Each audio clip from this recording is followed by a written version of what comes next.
त्याचा परिपाक म्हणजे मला पांडुरंगाची भक्ती मनापासून करावीशी वाटते. मग जेव्हा एखादी गोष्ट मनापासून करावीशी वाटते तेव्हा ती चांगली होते. नाहीतर आपल्या टीक मार्क म्हणून होतो, करायचं म्हणून करतो. पण पुढे चालली नाही आवडली, पण तेव्हा माणसाला ते हवं पण माणसाकडे आहे. कारण विषयामध्ये मनुष्य युक्त होतो आणि त्याच्यामध्ये तो गुंतत गेल्यामुळे, कारण असं म्हटलेलं आहे की शेवटची जी इच्छा असते ना त्याच्याप्रमाणे पुढचा जन्म. एक मोठे योगी असतात आणि त्यांच्या शिष्यांनी त्यांना उत्तम अशा कडावा तयार करण्यासाठी टाकलेल्या असतात. आणि त्या योगींच्या समोर एक बारामुना आहे. जरी बारामुना असली तरी अधिकाराने मोठी होती.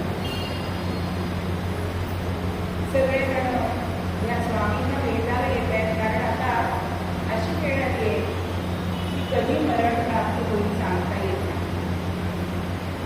मग सगळे त्यांच्या दर्शनाला येत आहेत. बारामुना स्वामी शिष्याने अडवलंय तेव्हा स्वामी म्हणाले घेऊ देते.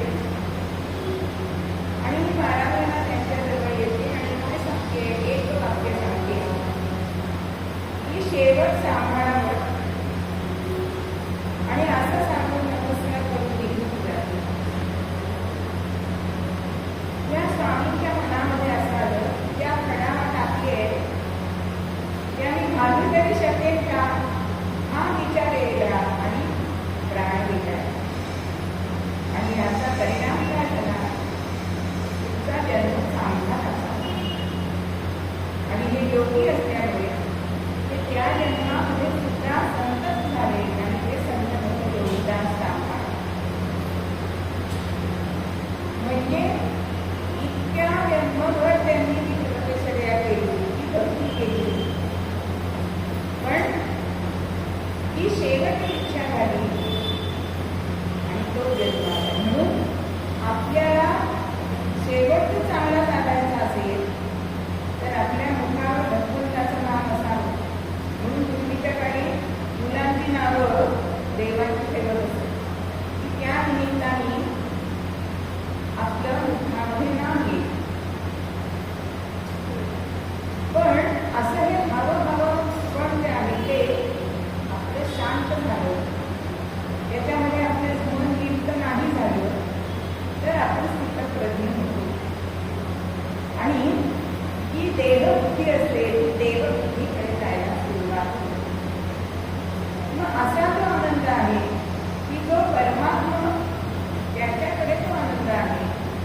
आणि असा आनंद जर आपल्याला मिळवायचा असेल तर त्याची प्राप्ती आपल्याला करून घ्यायची. म्हणून ती आवडीची करून घ्यायची.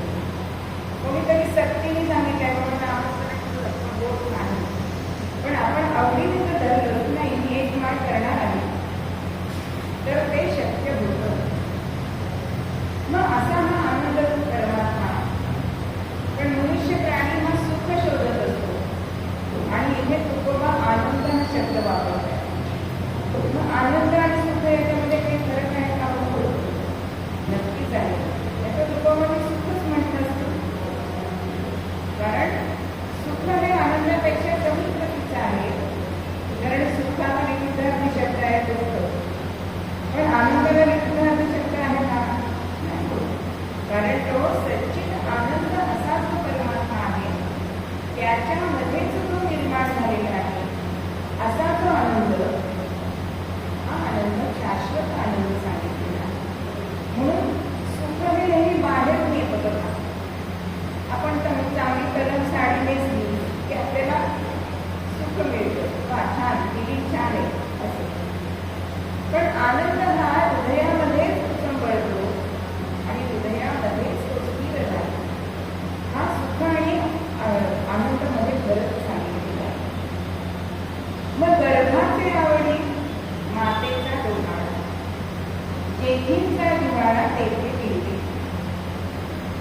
देवासमोर करायचे, पण कीर्तनाचं नेहमी सोडायचं नाही.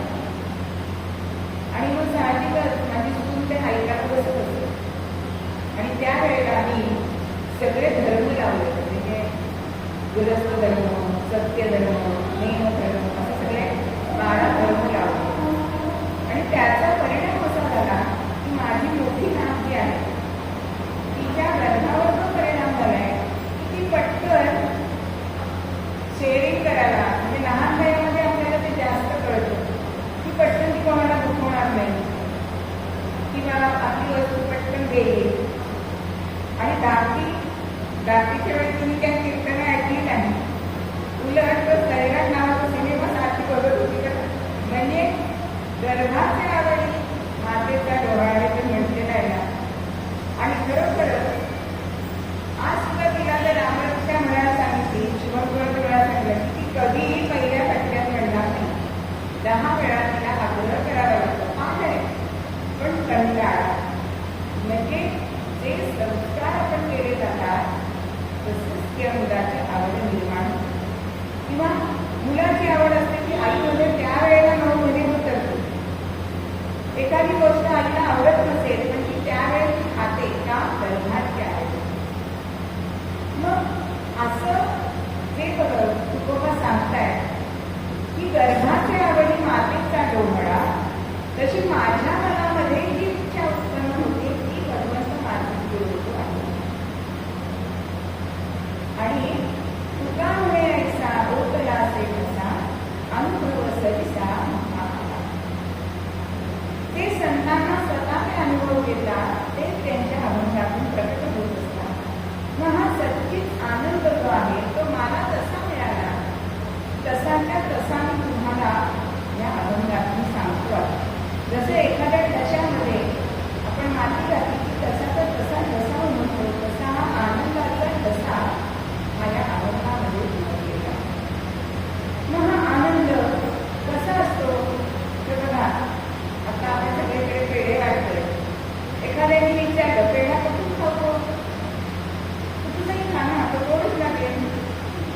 किंवा पूर्वी वृक्षावर ठेवण्यासाठी साखरेच्या बाहुल्या चित्र अशी मिळत असते. मग आता त्याचे हात पण साखरेचे, पाय पण साखरेचे, डोकं पण साखरेचे, काही खाल्लं तरी गोडच लागणार. तसा हा आनंद आहे तो कुठूनही आपण घेतला तरी तो गोडच लागणार.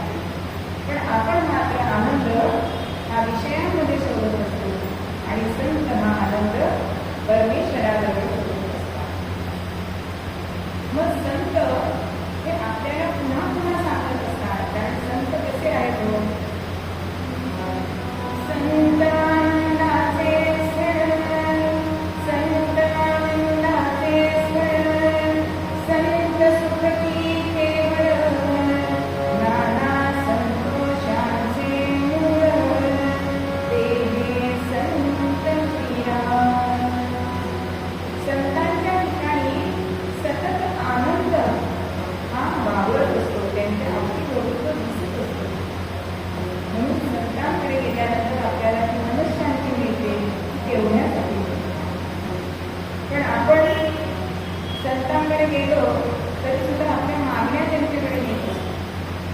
म्हणून आमचे महाराज नेहमी म्हणायचे की सगळे येतात ना ते हिंदगिऱ्याची गिराईक आहे, म्हणजे संसार आता ना.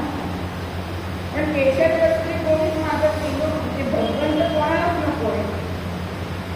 आपल्या मनुष्य प्राण्याची अशी अवस्था झाली आहे की जसा बैलाला मांड्याला झुकलेला असतो आणि तो जसा गोड गोड फिरत असतो, तसा या संसारामध्ये मनुष्य प्राणी हा गोड गोड फिरत असतो. आणि मग त्याच्या बैलाच्या मानेवर कसं जीव असतं, जसं आपल्या मानेवरती कशाचं जीव असतं, काळजी, चिंता, उद्याचं कसं होणार, अशा अनेक गोष्टींचं आपल्या मानेवरती जीव असतं. आणि त्याच्यामुळे आपल्याला आनंद हा मिळत नाही. पण आनंद काही अशी बाजारात मिळणारी वस्तू नाही, ती शोधावी लागते.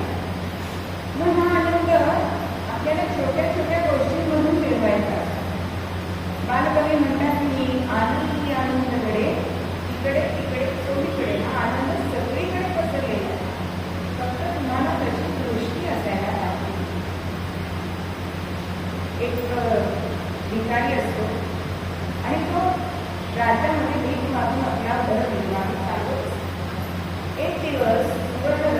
बसून राजा आला आणि आता राजा आपल्याला काहीतरी देईल ही त्याच्या मनामध्ये वासना निर्माण झाली. पण राजा रथातून उतरला आणि याच्या पुढे हात पुढे करतो. आता याला चटकन समजून आले असं आपल्याकडे का राजा मागतो. पण त्या याच्यामध्ये त्यांनी आपल्या जोडीला एक दाणा राजाच्या हातावर ठेवला. राजा लगेच निघून गेला. आता संध्याकाळच्या वेळी आज आपल्याला काय कमाई मिळाली हे बघण्यासाठी ती थोडी सगळी पसरून ठेवली आणि धान्य काढून करताना एक दाणा सुवर्णाचा दिसला. म्हणजे जो गव्हाचा दाणा राजाच्या हातावर ठेवलेला होता तो सुवर्णाचा झाला. मग त्याच्या मनात असं आलं की आपण समजा मुठभर दिलं तर आपल्याला सोन्याचे दाणे मुठभर मिळाले. पण मनुष्य स्वभाव असा आहे की आपल्याला द्यायची वेळ आली ना की आपण हा आपला घेतो. म्हणजे लहानपणापासून अशी सवय असते. एकदा माझ्या माहेरच्या बाजूला लग्न होतं आणि मी आईकडे गेले तर आता आहे बाकीचे भरत होते 5-5 रुपये होता. माझा एक भाता वेगळा त्या अगदी जीवावर येतं नाही तर कोणाला 500 रुपये द्यायचे वय होते 4-5 वर्षाचे. पण कोणाला द्यायचं म्हटलं ना की मनुष्य हा आपणता घेतो आणि तेवढंच तुम्ही देता तेवढंच तुम्हाला मिळतं. मग तुम्ही जसं आनंद दुसऱ्याला देता तो आनंद तुम्हाला मिळेल की नाही. मग हा आपण विचार करत नाही. पूर्वीच्या काळची लोक जास्त आनंदी होती की नाही. पगार खूप होते असं नाही. अक्षरशः 70-70 रुपये पगार होते. म्हणजे मला माझ्या वडिलांचा पहिला पगार आठवतो माझ्या आठवड्यात. पण किती आनंदी दाम्पत्य होतं. आम्ही 2 महिन्याचा गजरा घेतला तरी सुद्धा आनंद होत होता माझ्या आईला. आज 25,000ची पैठणी घ्यायची तरी सुद्धा बायकोच्या चेहऱ्यावर आनंद आपल्याला दिसत नाही. मग हा आनंद आपल्याला शोधण्याचा आहे. हा आनंद गोपिकांनी शोधला की कृष्णाबरोबर जेव्हा तो खोड्या करत असे लीला करत असे तेव्हा तो त्यांनी आनंद शोधलाय. आणि म्हणूनच त्यांचा भाग्योदय हा त्यांच्या जीवनामध्ये आला. तर दत्तात्रय सगळ्यांकडे गेला का होतो. भाग्योदय होय तिचा तिच्याच तरी देव हा जानकीचा देवकीचा असं जात असतं. मग ह्या गोष्टींना आनंद कसा होतो.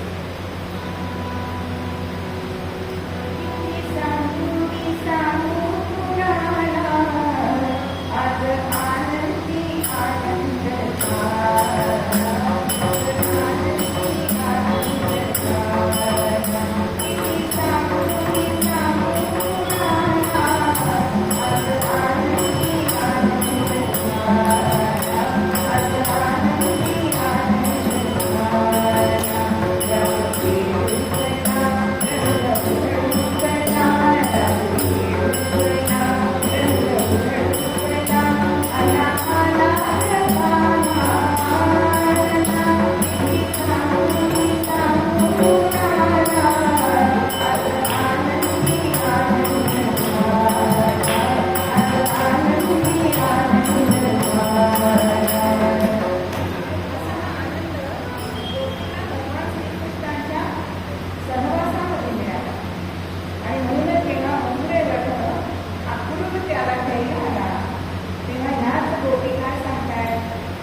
चेअरवर बसलेली मुलगी त्या पोचून दाराला दररोज बघत असते.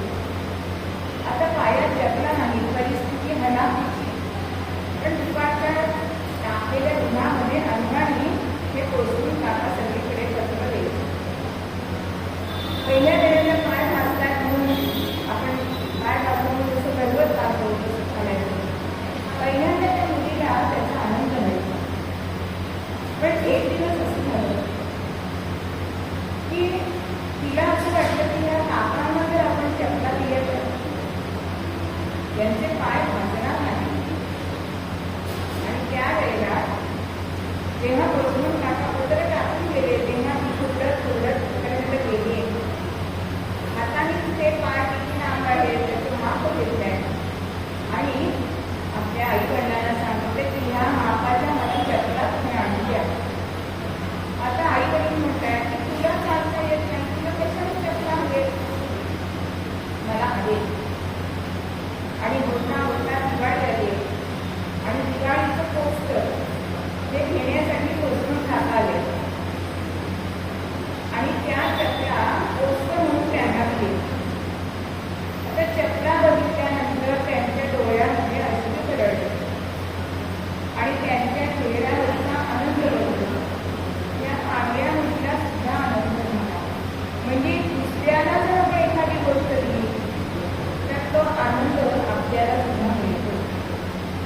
कारण आनंद हा अशी गोष्ट आहे की वाटल्याशिवाय वाढत नाही. बघा आपल्या चेहऱ्यावर किती आनंद दिसत असतो. एखाद्याकडे आपण ऑफिसला जातो आणि आपली मैत्रीण विचारते काय आज आपल्या चेहऱ्यावर आनंद दिसतोय, काय झालंय असं विचारते. आणि ह्या आनंदाचा संबंध गोळा सुद्धा आहे. बघा आता ज्येष्ठ नागरिक रुटीन चेकअप करतात, साखर तपासतात, बीपी तपासतात, पण ते तपासायच्या आधी 4 दिवस कमी गोड खातात का शुगर यायला नको. पण तेव्हा डॉक्टर सांगतात की ओके सगळे रिपोर्ट आहेत ते ओके आहे म्हटल्यानंतर त्याच दिवशी साखरेचा चहा पितात नाही. म्हणजे प्रत्येक गोष्ट ही आनंदाशी आपण जोडत असतो. मग असा हा आनंद जर आपल्या घरामध्ये असला आनंदाच्या घरी सुखाचा प्रकाश आनंदाच्या घरी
तर त्याच्या दुःख आनंद आपल्याला मिळतो. म्हणून आनंद दूर करता मग आनंदाच्या घराला ज्ञानाचे कवाडे आणि त्याही संसाराचं कोडं सुटतं. तिथे अमृताची धार सतत ही पडत असते.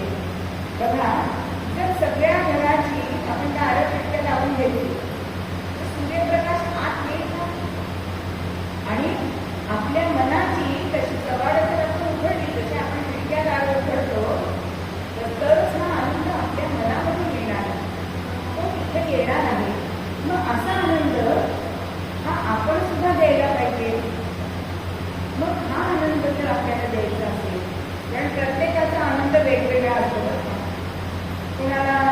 वादन करण्यामध्ये आनंद होत असते, कुणाला विद्यादान करण्यामध्ये आनंद होत असते, कुणाला गुरुसेवेमध्ये आनंद मिळत असते, कुणाला पतिव्रतेला पतिसेवेमध्ये आनंद मिळत असते. आता वर्षाचा आनंद सुद्धा कार्यापासून सुरू होतो. असा आनंद हा प्रत्येक ठिकाणी प्रत्येकाच्या दृष्टीने, म्हणजे एखाद्याला कथा आवडते, कीर्तन आवडतं, एखाद्याला सिनेमा आवडत असेल, पण आनंद जो आपण घेतो ना तो परिस्थितीवर नसतो, तो मनस्थितीवर असतो. आणि मनस्थिती आपली जर चांगली असली तर तो आनंद आपल्याला मिळतो. दोन मित्र असतात, स्वभाव अगदी वेगळे असतात. एक जण या दुसऱ्याला म्हणतो चला कीर्तनाला आपण जाऊया, आणि तो म्हणतो नको, आज मला तिथे तमाशा बघायला जायचं, तू पण चल, असं म्हणतो नको. म्हणून आपापल्या वाटेने दोघं जातात. आता जो कीर्तनाला येतोय त्याला छोटीशी अपघात होतो आणि कोणाचा हात फ्रॅक्चर होतो. आणि हा तमाशाला येणारा मित्र असतो त्याला 100ची नोट सापडते. आता दोघांच्याही मनात येतं की आपण तमाशाला आणि आपल्याला 100 रुपये सापडते, म्हणजे आपणच भाग्यवान ना. आणि हा किंवा कीर्तनाला गेला त्याला अपघात झाला. पण तेव्हा खरं कारण बघितल्यानंतर असं कळलं की जो कीर्तनाला गेला होता त्याचं खरं म्हणजे मृत्यू होता, पण तो चांगल्या ठिकाणी गेला म्हणून हातावर निभावला. आणि ह्याला चांगली लॉटरी लागणार होते की तमाशाला गेल्यावर 100 रुपयावरच त्याचं गेलं. म्हणजे आनंद कुठे शोधायचा आहे हे आपण ठरवायचं. हा आनंद संतांनी मात्र आपल्याला दिलेला. पण तुकोबा सुद्धा म्हणतात की आम्ही खातो आनंदाचे लाडू, तुम्ही घ्यारे नका चरखट. पण आपण घेतोय का ते लाडू? नाही. मग हा जो आनंद आहे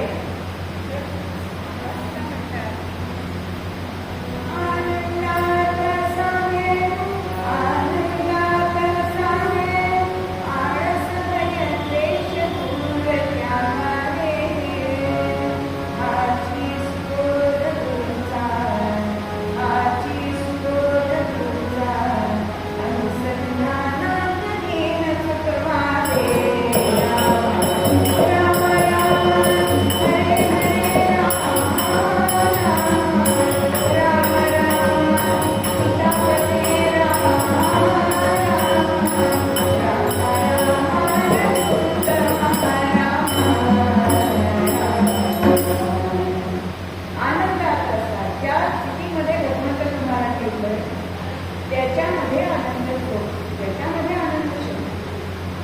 बघा आपण गेल्या महिन्याभर आनंद घेतोय ना कीर्तन श्रवणाचा. मला सुद्धा आनंद व्हायचा, मला घरी जायचं. म्हणजे आनंद आपल्याला शोधायचा आहे. कितीतरी छोट्या छोट्या गोष्टींना आपण आनंद मिळू शकतो. की मोठ्याचा वास आला की आपल्याला क्षणभर का होईना आनंद मिळतो. पहिल्या पावसाने तो मृत्यूगंध येतो, आत्ता सुद्धा पिकं पडेल की नाही, पण तो आनंद घेतला पाहिजे. परतून मागे की तो आनंद घेत नाही. म्हणून हा आनंद संत आपल्याला द्यायला पाहिजे. कारण संतांनी आपल्याला जो आनंद दिलाय ना तो नामानंदाचा आनंद. प्रत्येक गोष्ट जी असते ना त्यामध्ये आनंद आपल्याला काहीतरी वेळाने मिळू शकतो. म्हणजे आता मुलांचे रिझल्ट लागेपर्यंत 3 महिने गेले ना तोपर्यंत आपल्याला वाट बघावी लागते. मग चांगला रिझल्ट आला की आपल्याला आनंद मिळतो. म्हणजे तो अशाश्वत आनंद नाही, अशाश्वत आनंद आहे तो निघून जातो. कारण आनंद झाला की तुमचं टेन्शन आहे ना, ॲडमिशन मिळेल की नाही, किती कॉलेजचे स्टुडंट जावे लागतील, म्हणजे गाडी कसली येते तिथंच आता वेगळं धावून झाल्या. म्हणजे हा आनंद आता निघून जातो. पण संत आपल्याला शाश्वत आनंद देतात, तो नामानंद. कारण नामानंद आपण नाम जेव्हा घ्यायला सुरुवात करतो ना तेव्हापासून लगेच मिळतो. म्हणून संतांनी हा नामाचा बाजार मांडलेला आहे.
ते परमात्म्याचं परिणाम आहे. कारण ज्याची वृत्ती आनंदी असते ना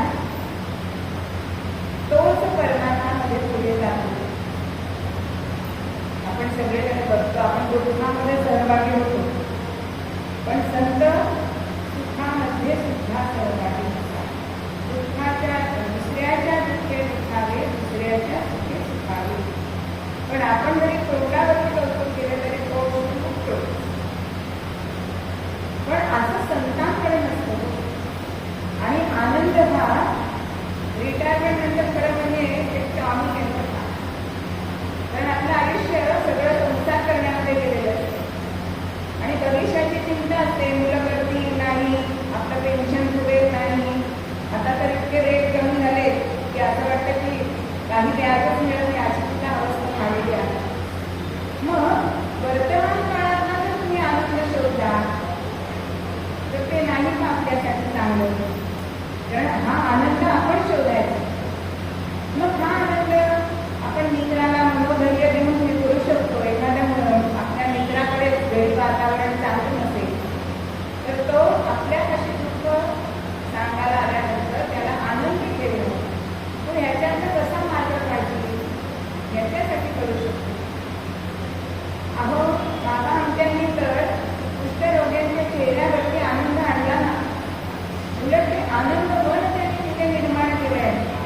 माऊली सुद्धा काय म्हणते,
तो आनंद. कारण मनुष्य आज आत्मकेंद्रित बनत चाललेला आहे. घरं मोठी झाली आहेत पण मुलं लहान झाली. पूर्वीच्या काळी 2 खोल्यामध्ये 25 माणसं सुद्धा राहत होती, पण आज 3 माणसं सुद्धा त्यांना गर्दी वाटते. आणि मुलांना सुद्धा माणसांचं प्रदूषण होतं. लहान मुलांना जरा कसं झालं की इतकी रडायला लागतात. पण पूर्वी लहान मुलं कुठे खेळायची हे आईला सुद्धा बघता असायचं. म्हणजे हा आनंद एकोप्यामध्ये आहे, तो वाडा संस्कृतीमध्ये आहे.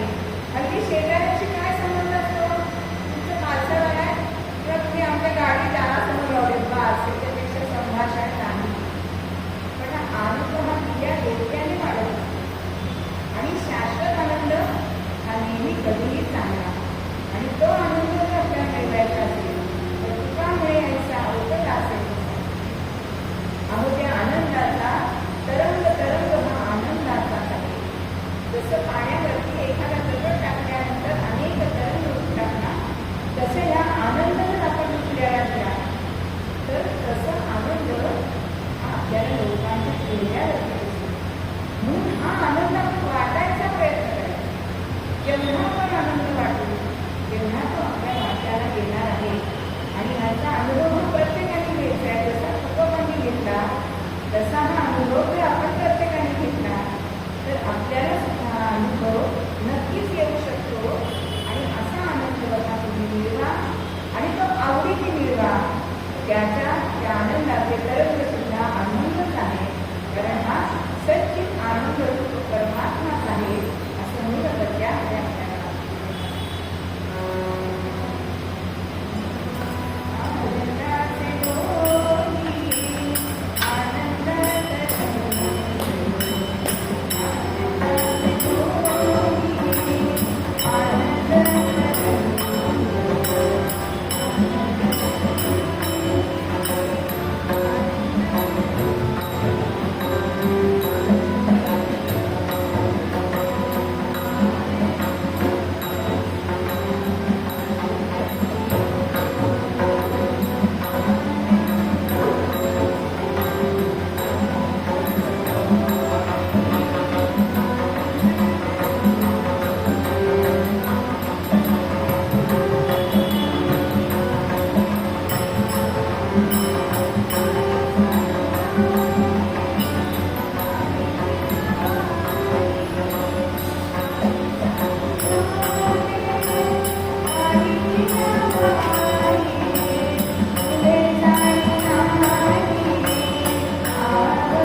तिथे केशव स्वामी हे वस्तीला होते. म्हणजे ते संत स्वामी समर्थ पंचायत म्हणून 5 जणांची नावं घेतली जातात की रंगनाथ स्वामी, ब्रह्ममूर्ती, आनंदमूर्ती, केशव स्वामी आणि समर्थ.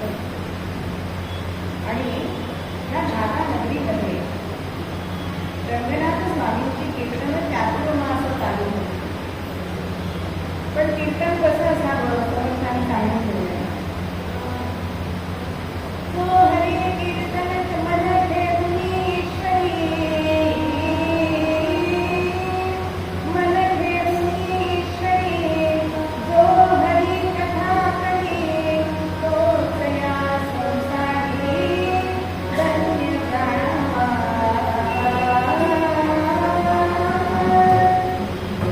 कीर्तन करणे ही भगवंताची सेवा आहे. या दृष्टीने जो कोणी कीर्तन करतो तो खरा म्हणजे संस्कार्याचे समर्थन म्हणतात.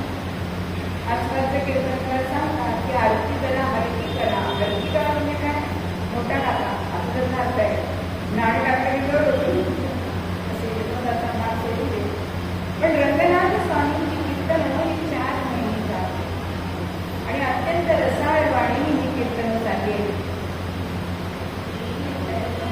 रसाची कीर्तने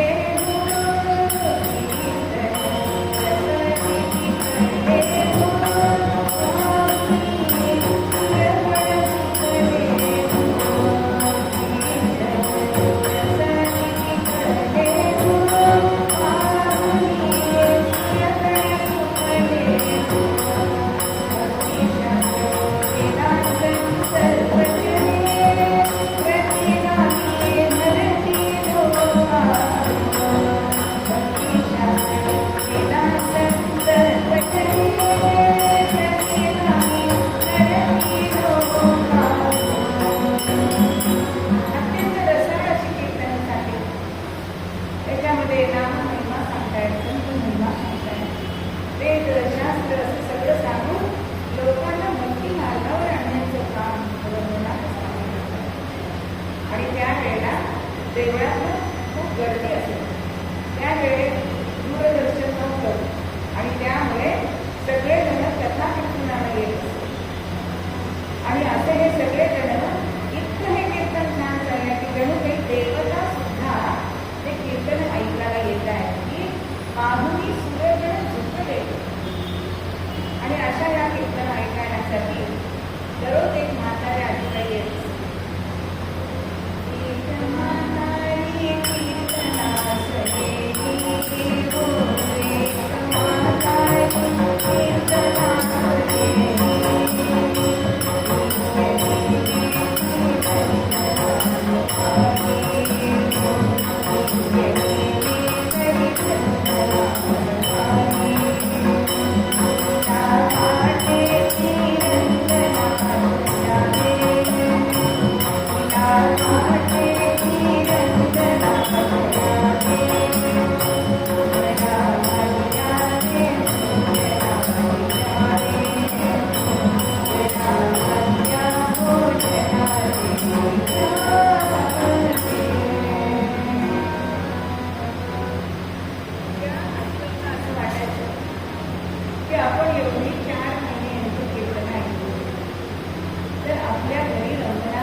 दररोज या आजीबाई नित्य नेमाने येत होत्या.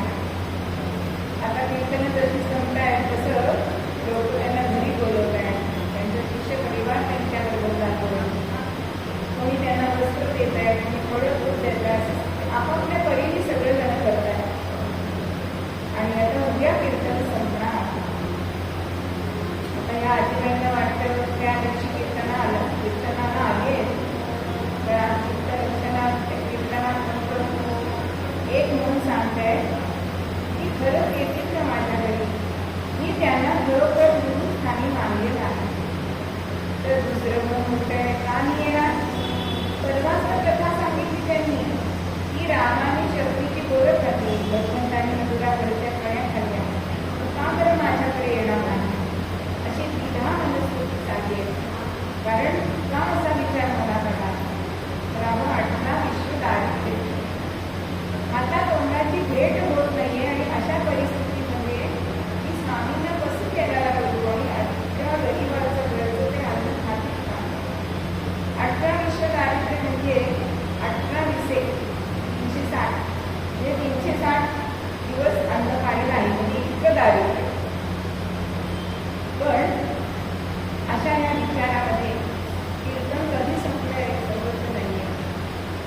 आणि नित्याप्रमाणे कीर्तन झाल्यानंतर रंगनाथ स्वामी प्रभू रामचंद्रांच्या गाभाऱ्यामध्ये गेले. 2 समया तिथे पेरत होत्या, त्याचा प्रकाश प्रभू रामचंद्रांच्या मुखकमलावरती होता. आजची सुद्धा सेवा छान झाली असं सांगून गाभाऱ्याच्या बाहेर रंगनाथ स्वामी येत आहेत. तर ह्या आजीबाई एका बाजूला उभ्या सांगायची आणि सहज नजर त्यांच्याकडे गेली आणि स्वामी विचारतायत, हे काय आई आज घरी नाही केला? आता आई म्हटल्या म्हणून जरा बरं पडलं की आपल्याला बोलायला बोलू गेली आणि त्यांच्या पाया पडली आणि ती विचारते, मी तुम्हाला मनापासून करून आणलाय, तर तुम्ही माझ्या घरी भोजनाला या का? आता तिचा भाव बोललाय आणि रंगनाथ स्वामींनी होकार दिलाय. ते म्हणतायत, ये तो व्यास निगे, ये तो व्यास निगे, चिंता काही करू नको आई. अहो असं म्हटलंय तरी चेहऱ्यावर आनंद नाही दिसला. त्या मागचा भाव सुद्धा स्वामींनी जाणलाय.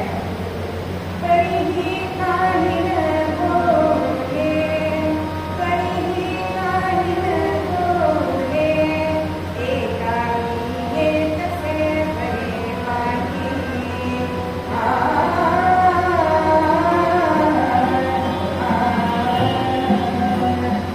आई काही चिंता करू नका, मी एकटा येईन, माझ्याबरोबर कोणी येणार नाही. आणि असं स्वामींनी म्हटल्यानंतर अत्यंत आनंद झालाय आणि त्यांना वंदन करून उद्या या म्हणून आमंत्रण दिलंय आणि गणपतीची घरी आली. आता आनंद झालाय.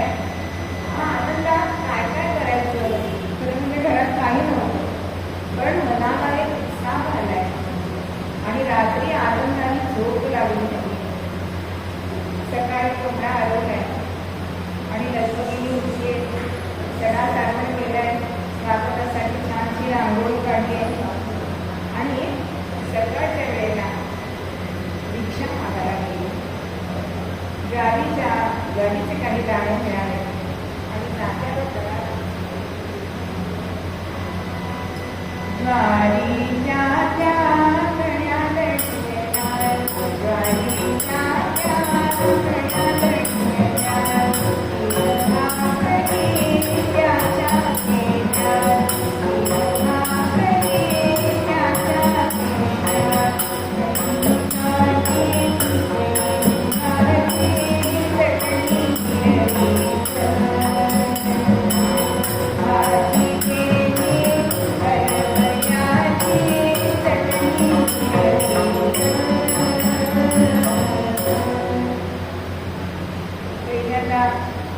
ओव्या म्हणून दळण दळलंय. पहिली माझी ओवी ग पहिला झाली, तुळशी माझी राम मोठी माझी, सकाळी उठून त्या काय काम केलं, सवारीचं गणनी सारखी. असं करून ती ओव्या जाते आणि ते त्या कळ्या होत्या, त्या कळ्या शिकवलेल्या 3 भाकरी केली. विचार केलाय, एक स्वामींना, एक रामरायाला आणि एक मला, अशा 3 भाकरी केली. आता स्वामी आल्यानंतर काय काय करायचं म्हणून आपलं कांबळं टाकलंय, पण त्याला इतकी भोगं पडली पण झाकून टाकलं. आपलं दरिद्र कोणाला दिसू नये अशी प्रत्येकाची इच्छा असायला पाहिजे. आणि ते कांबळं टाकलंय, स्वामींची वाट बघली पण येत नाहीये बघून म्हणून तेला उकळ्या टाकल्या का उड्या होते. आधण ठेवल्या चुलीवरती का आल्यानंतर गरम पाण्याने आपण त्यांची परत चालू करूया आणि वाट बघत बसते. आणि इतक्यामध्ये रंगनाथ स्वामी आम्हाला म्हणाले, असे होत या अंतरी भाव कैसा, वसे होत या अंतरी देव कैसा, अनन्यास लक्ष्मी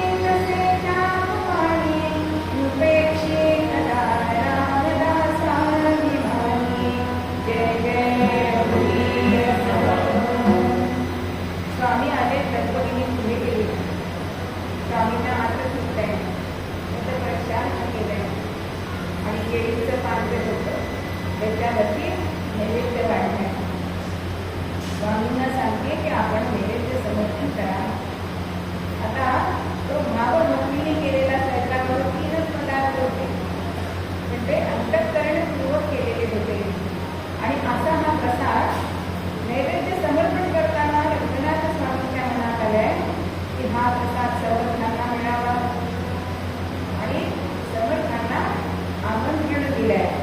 स्वतंत्रग्रामी असणारे समर्थ कापडा रामालयाच्या आरतीवरून नैवेद्य समर्पण करत होते. कल्याणाला सांगितलंय रंगवा बोलवतोय, मला जायला पाहिजे, सगळं तुम्ही बघा. आणि दारामध्ये इकडे रंगनाथ स्वामी या आजींना सांगतायत माझा एक भक्त येतो, एवढे एक पान वाढवाल का?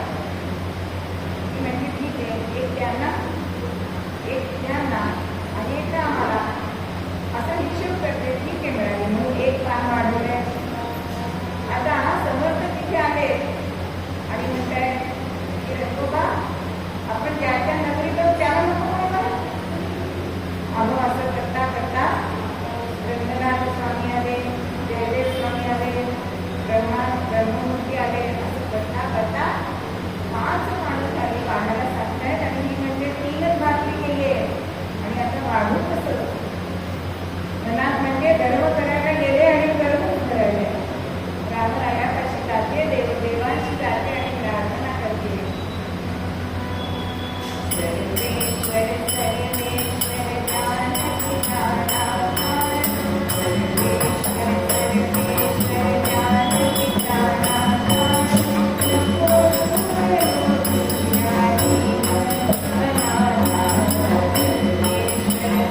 सर्वेश्वर सर्वेश्वर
आणि असं सर्वांनी सांगितल्यानंतर म्हणजे माझ्या लेखाच्या कसं लक्षात आलं नाही.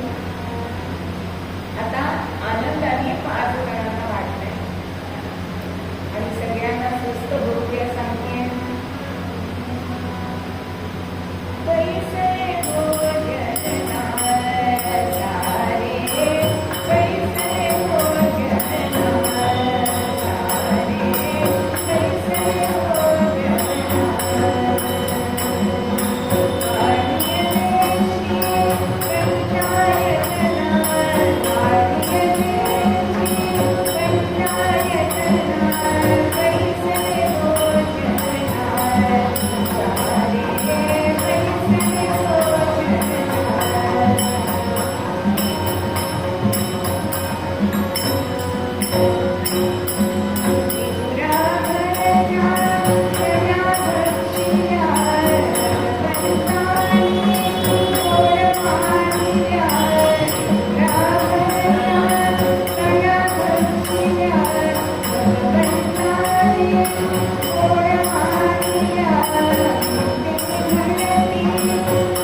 जेवढं तुम्ही अन्न केलं होतं तेवढं तिथे असणार आहे. आणि बोलता बोलता सगळ्यांनी जेवढं बरोबरच झाले. आता समोर हात धुवायला गेले,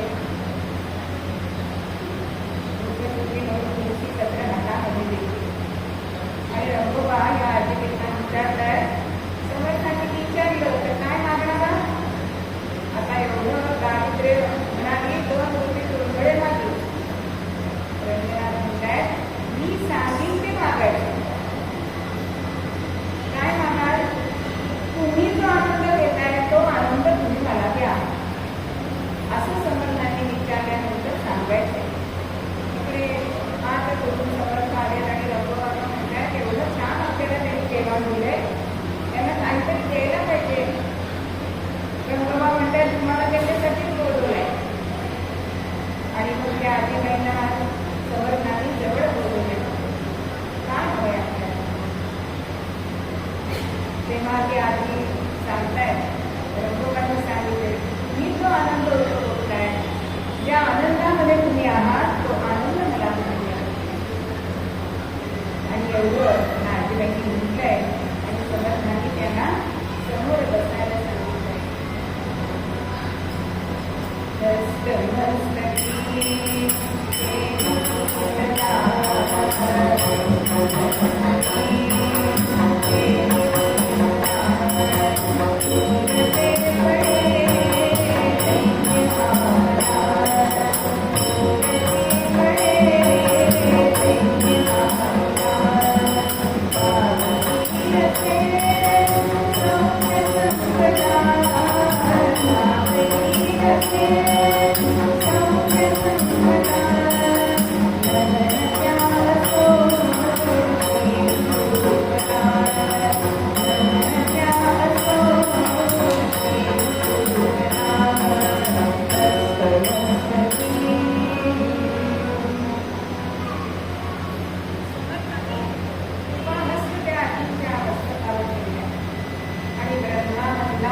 सांगितलंय. काही काळाने मानावर राहिले आणि या आजींचं नाव आनंदी असं केलं आहे. आनंदी नाम तिचे देविये श्रीरामदास गुरुराये, संतुर्लभ संत समागो भाग्याने विरत मोक्ष गुरुराये.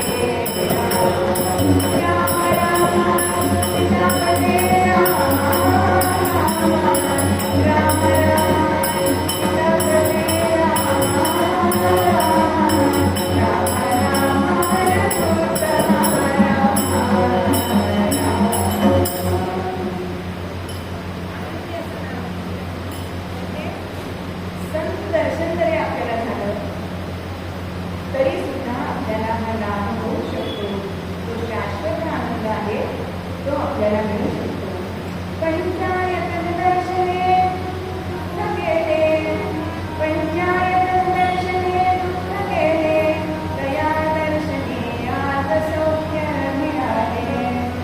पंचायतन दर्शने दुःख गेले, दया दर्शने आनंद झाले. अहो, पंचायतने दर्शने दुःख गेले, आनंदाचे डोही आनंद झाले. जो स्वतः तुकोबांना अभंगातनं आनंद सांगायचा आहे, तो आनंद या आजीबाईंना मिळाला आहे. आणि कशामुळे? तर कीर्तन श्रवण भक्तीमुळे, संतांच्या सहवासामध्ये आल्यामुळे आणि त्यांना गुरु आणलंय. त्या रंगोबाने सांगितलंय काय मागायचंय. आपण साधे मनुष्य असतात ते विषयातलं पण मागतो, पण संत मात्र ते शाश्वत आहे ते मागा असं सांगतात. आणि आपल्या गुरुंच तिने ऐकलाय म्हणून या आनंदाची प्राप्ती तिला झाली.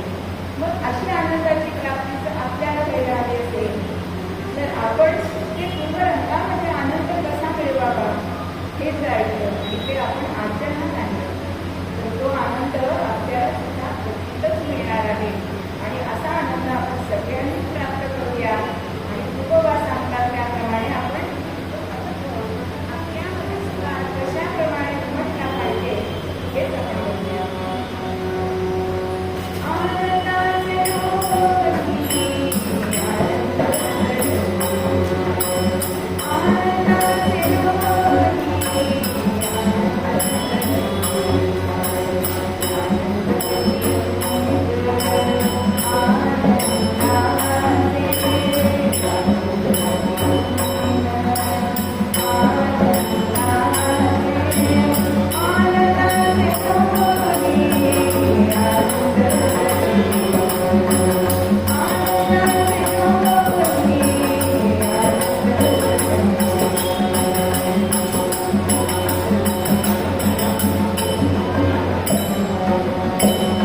जे जे साधूला लागायचे ते अत्यंत